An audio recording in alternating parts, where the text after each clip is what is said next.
So here we are today with my dear friend Heather Taninga in Seattle, Washington. I'm here in Holland, Michigan.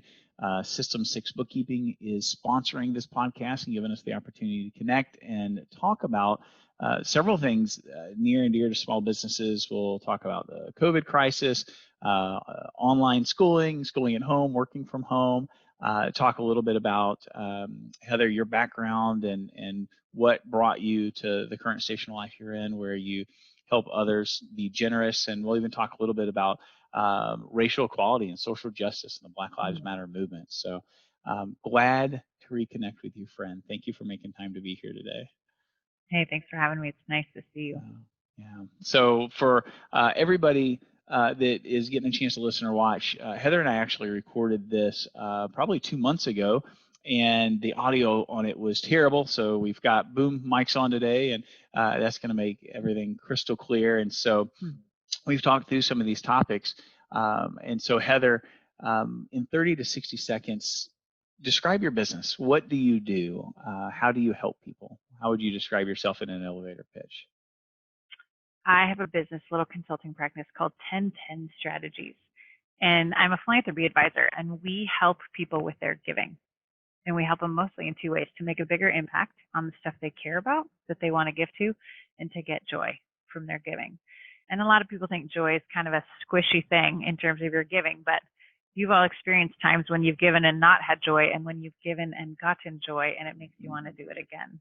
And that brings more joy to our lives. And so it's really a privilege to walk alongside families and businesses to help them make an impact on the issues and causes they care about, but also to get joy along the way. That's so, make an impact, get joy along the way. Are you talking about small dollars, big dollars? Like, unpack that just a little bit. Yeah, great question. We help people that just want to figure out how to give the best $10,000 somewhere.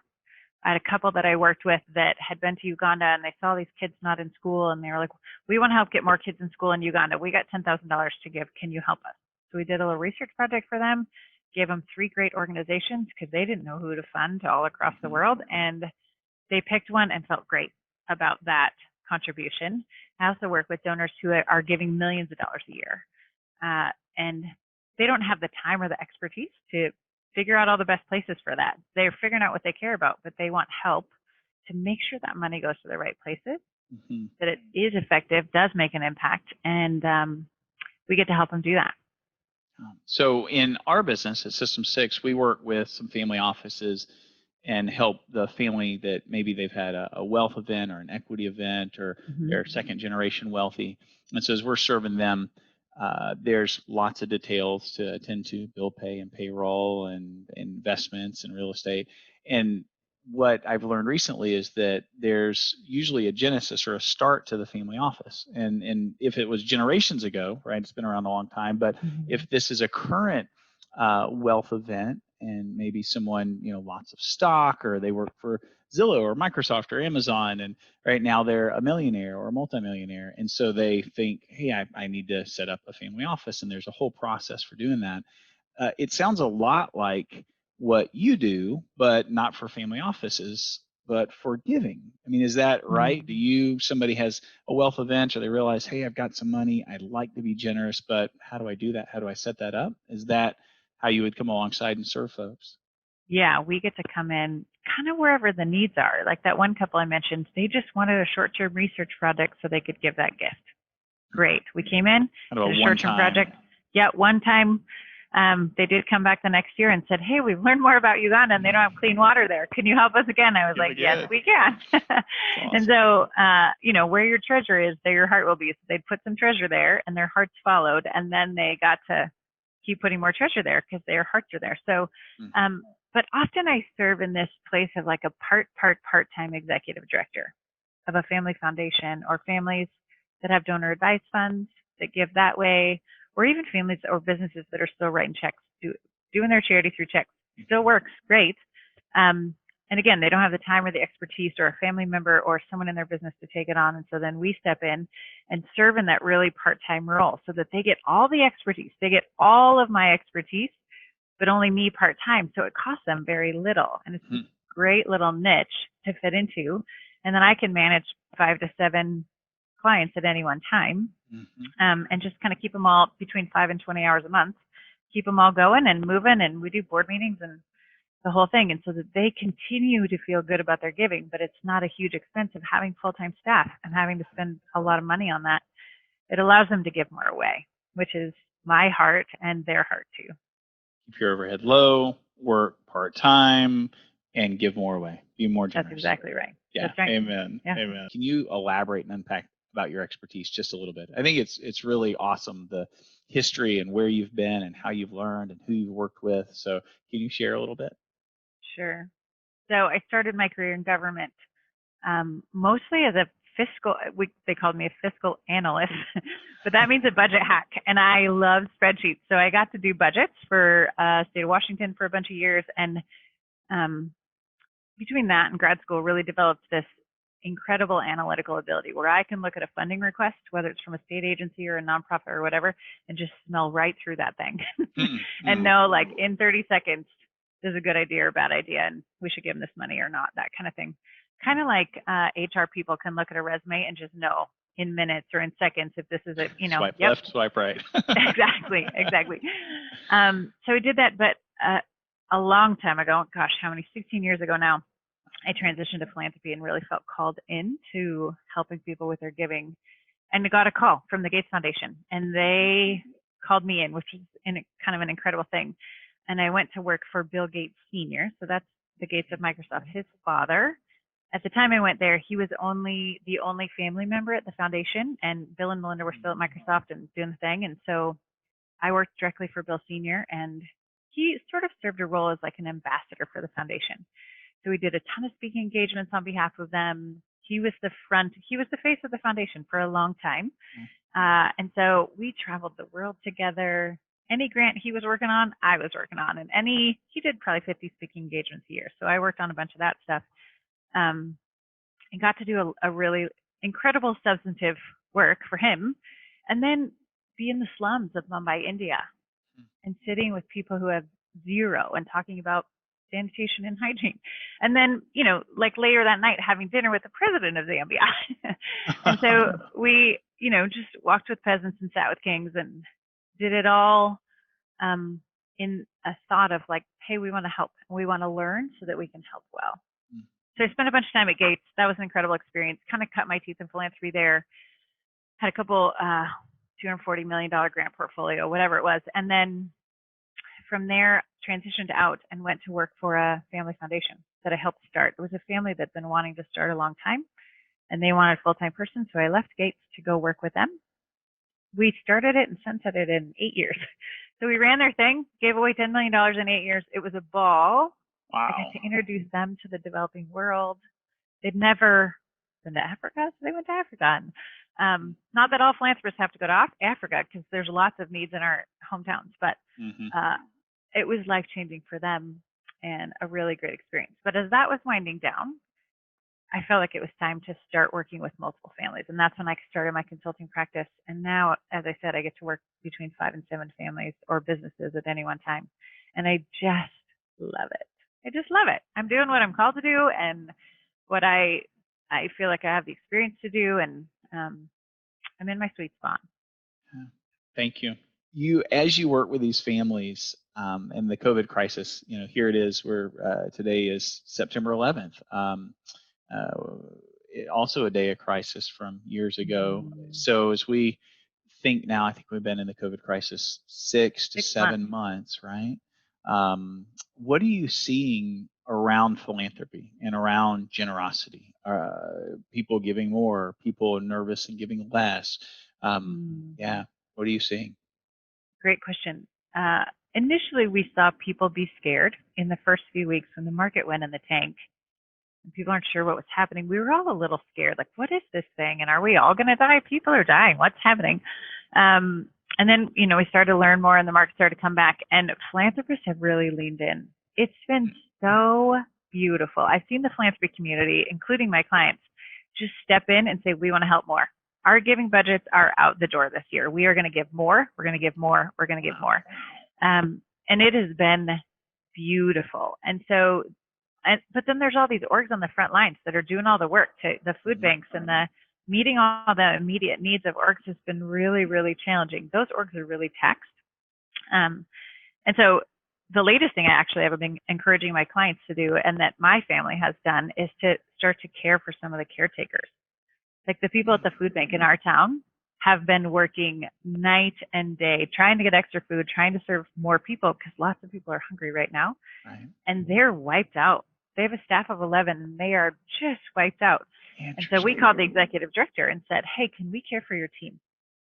How can we care for your team? Because if they go down, this whole thing falls apart, and then hundreds of families don't get food. So your team has to be able to keep going. How do we care for the caregivers? How do we care for you? Yeah. What did they say? How do you care for them? She said, it was great. She was like, we would love that. They're all really tired. And she said, I would give my team a half day off if we want to plan something to do. So that's what we did. And we kind of brainstormed together with her, the executive director of the food bank, and said, what can we do? And she said, they're all outdoorsy people. And so we ended up, she gave them all half day off. We met them at the state park, an outside space by the lake, and we rented kayaks and paddleboards for them for a couple hours. Aww. And then brought in this huge Chipotle lunch. There was way more food than 11 people could eat, but they just got to be together, relaxed. Someone fed them instead of them feeding others. So that felt sort of like a beautiful connection. And then they just got to play on the water together. And so it was, and we brought like fancy cupcakes and the whole thing. And it cost us $500 or $600, and that's not tax deductible, right? We just bought stuff, but we didn't care.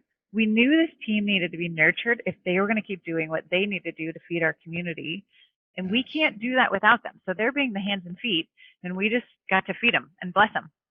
So it's awesome. Easy to do.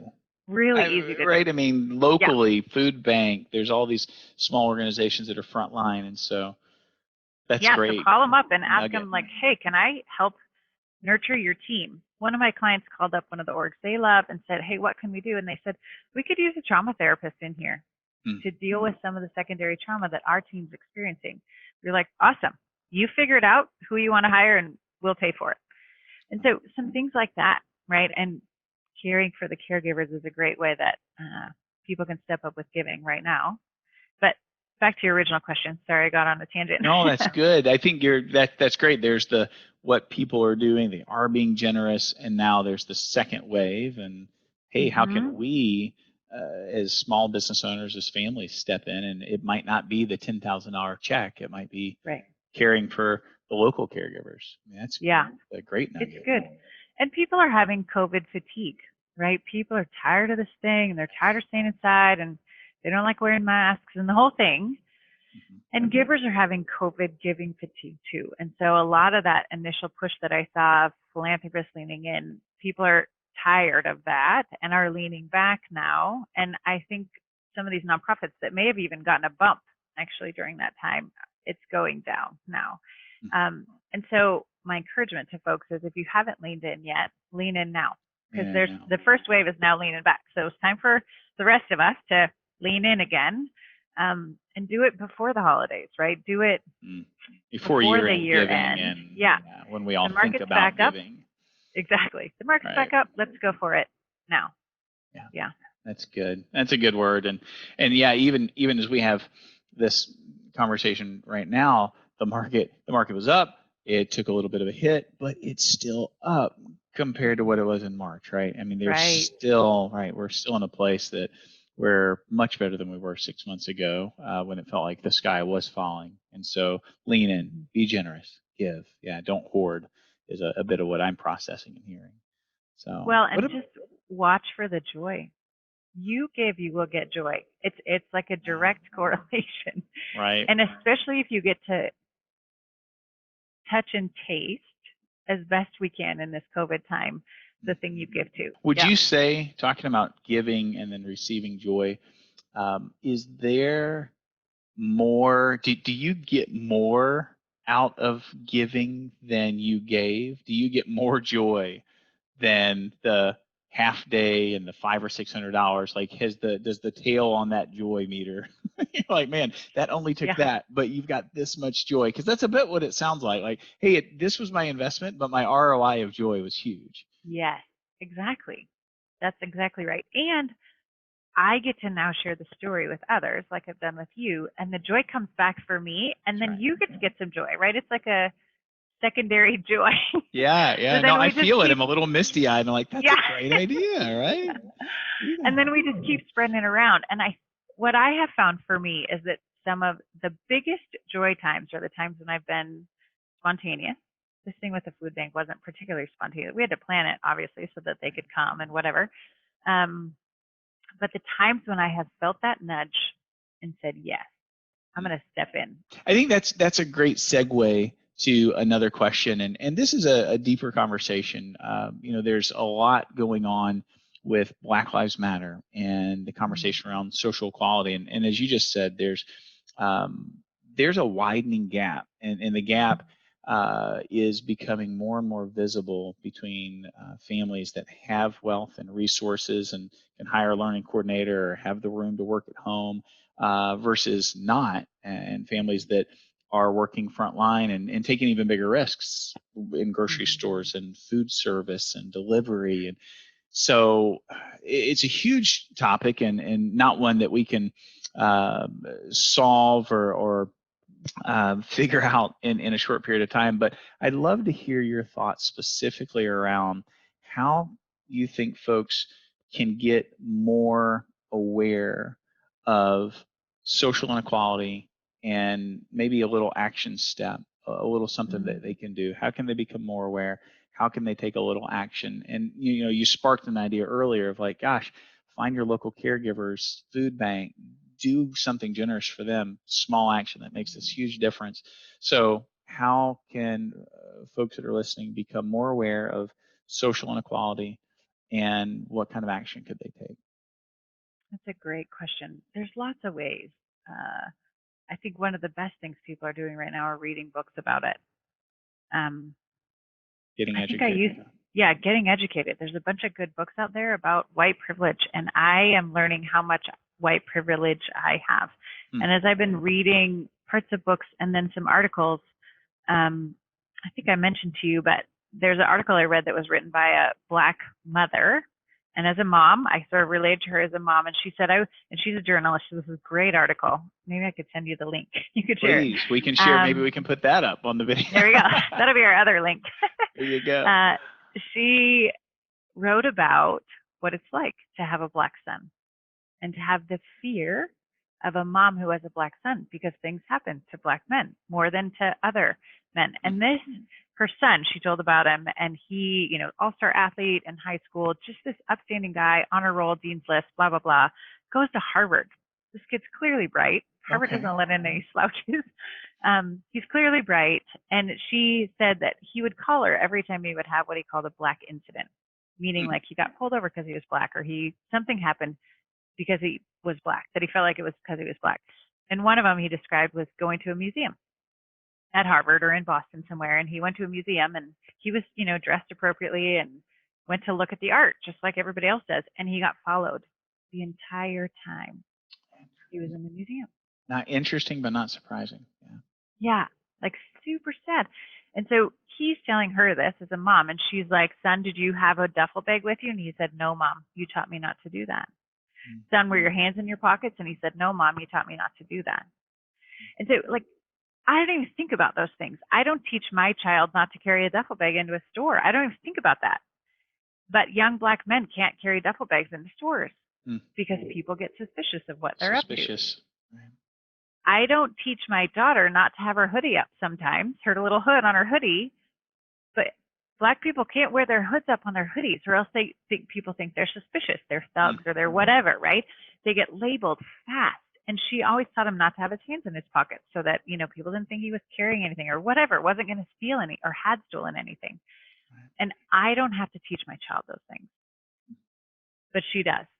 And that started to help me, reading that article started to help me understand, I do have white privilege just because I'm white. And it doesn't mean it's my job to repay all the wrongs that are done and all this stuff. Like I haven't unpacked all of that and what that means, but it does mean that there's something for me to see here.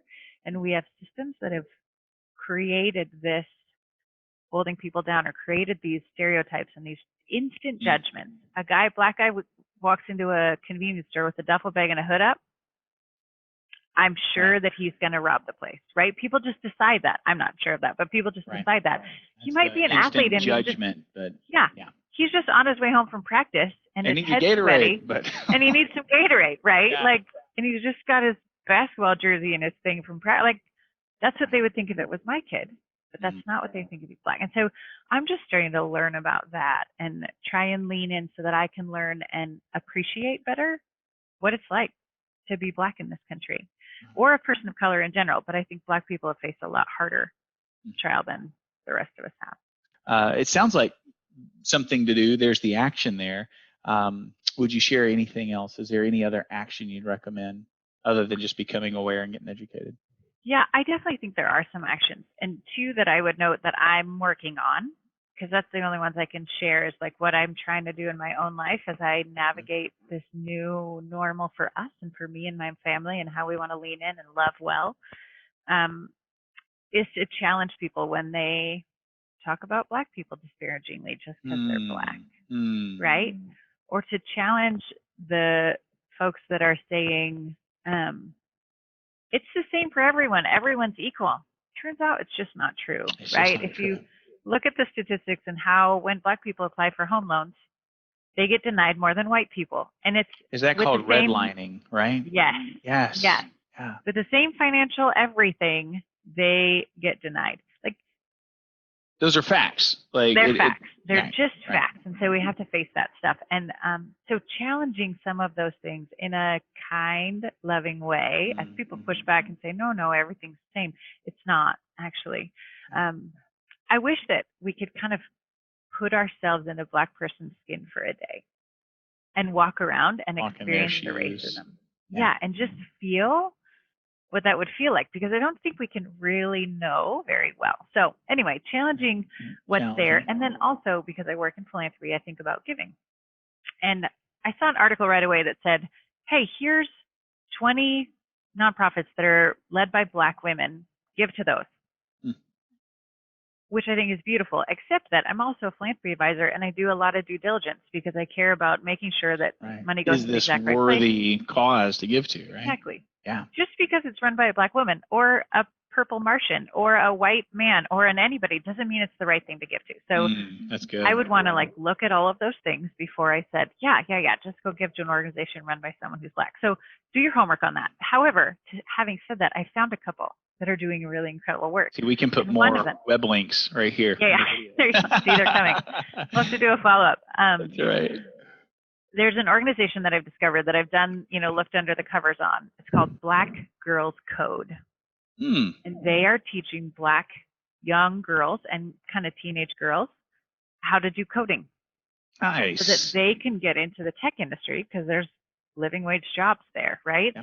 And all the stats about there's very few women in the tech industry, and there's even way less fewer people of color. Exactly. African American. Yeah. Yeah, exactly. And so they're teaching specifically, they're let white girls into their program too, or Indian girls, whoever else, but they are specifically teaching black girls to code so that they can grow up and have a different life. And I just think, what a cool thing, right? And again, I've looked under the covers. They're legit. They're in, I think, 7 cities around the country. So if that's of interest to you, it's a long-term play, right? It'll be, if you invest in them. It takes a while to see that dividend and that ROI and those lives change, but a great place to put resources. Yes, for sure.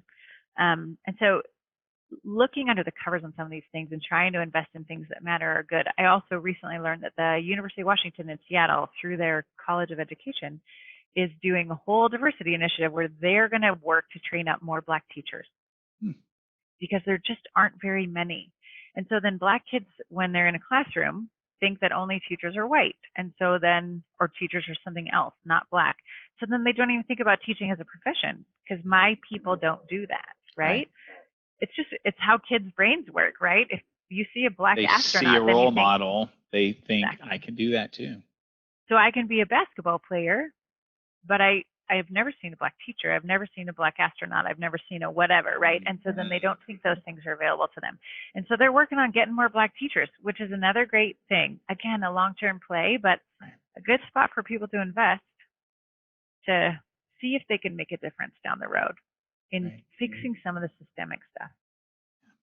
Thank you for going there. It's not easy, but super important part of the conversation in our country right now, and in our household especially. So let's shift gears into, and we'll start to wrap up. One thing that I'd love to ask is a life lesson from you. So like, what's a life lesson or a life principle that you'd share?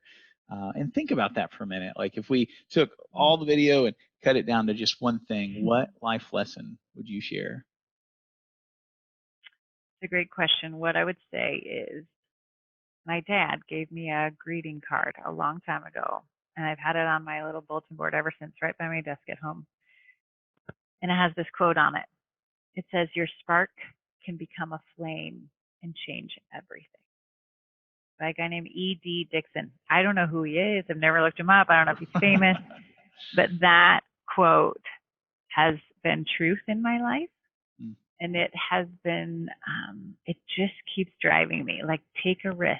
Be a spark and see if you can find some other sparks and then create a flame, and it could change everything.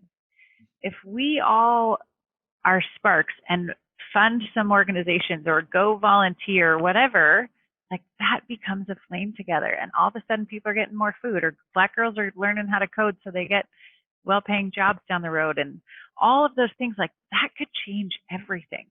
That will change those little girls' family trajectories forever. Yeah, it's just like one teeny little decision, and then you get down here and it's like that, right? And so that has that quote, "Your spark can become a flame and change everything," continues to drive me. We started this crazy human trafficking collaborative out here, and now it's spreading across the country. And I just never, when we started it, we're like, well, we'll probably fail at this, but let's give it a go. And it's sort of working. And what if this works? And we spread it around, and now we're spreading around, and it's starting to change everything. And victims of trafficking, sex trafficking, are getting helped in a bunch more states because we tried this thing that's never been done, and now it's spreading around. It's a spark. Became a flame, and now it's starting to change things. Tell us about that. Let's wrap up with that. So, and that it's huge. This spark that has become a flame. This organization that you started. Is it called SAFE? SAFE. Yep. Yeah. Tell us about that. Yeah. SAFE stands for Strategic Alliance to Fight Exploitation. What we saw 6 or 7 years ago in the human trafficking movement out here was that the movement was fragmented, and a lot of the orgs were new, and they weren't necessarily working together very well. And they were all competing for funding and board members and lots of stuff. And so it was hard. And there wasn't a movement. There was a lot of fragments that were trying to kind of all help their part. Lots of little sparks. Yes, but not connected. There were no flames helping, right? And there were some business folks, including me, in the community that really had heart for that and wanted to do something, but we weren't sure what to do. So we spent a year researching, working on it, meeting together, looking at the movement, doing analysis, blah, blah, and ended up realizing that what we didn't need was another nonprofit, because we didn't need an org to compete with, and we didn't need another org doing this frontline services, because the orgs that are doing them are doing a good job. Kind of your food bank example earlier, like they're doing a great job at being the food bank. How do you serve and love on them for a minute? That's exactly right. So we said, what we need is more funding. How do we create a funding mechanism for the anti-trafficking movement? And so that's what we did. And we pulled a bunch of business folks together, and then experts from the anti-trafficking movement. And, because we're business people, we're like, we need a strategy. We're not going to run this like a nonprofit. We need a strategy. And so that's the strategic part. So we set a strategy, and the question we ask the nonprofits every year is, what are the most critical needs in the movement? And then we've created this alliance of businesses and nonprofits and advocates and philanthropists and lots of people that care about this issue. So that's the alliance part, strategic alliance to fight exploitation. We're fighting sexual exploitation. And so we raise money. We set up a fund. So we're not a nonprofit and not allowed. We set up a fund so we can raise money, super low overhead. And then we send the money out to the orgs that are doing good work that are part of the strategy. And so it's a funding mechanism really for the movement, but we'll only fund organizations that are movement minded. They can't be doing their own thing over here and whatever, because we want to incentivize collaboration. That's right. And so we threw some sparks out there. There are flames happening here, and the needle is moving to fight sex trafficking where we live, and the demand's going down, and victims are getting services, and survivors are getting jobs and healthier lives and apartments and stuff like that. And now we're starting to give the model away and spread it around the country. So there's a safe in Colorado now, and there's 2 safes in Florida. We're working on one in Minnesota. It's becoming a flame. That's incredible. It's exciting. Yeah. And then I work on it. It's kind of one of my clients. It's a weird client, but I work for all the givers of it to make sure their money goes to the right place. So it sort of fits in my practice, and then I get to do with the rest of my philanthropy stuff. So it's a fun way to also be engaging in the community and giving back. So, and the website address for that is? safeinwashington.com.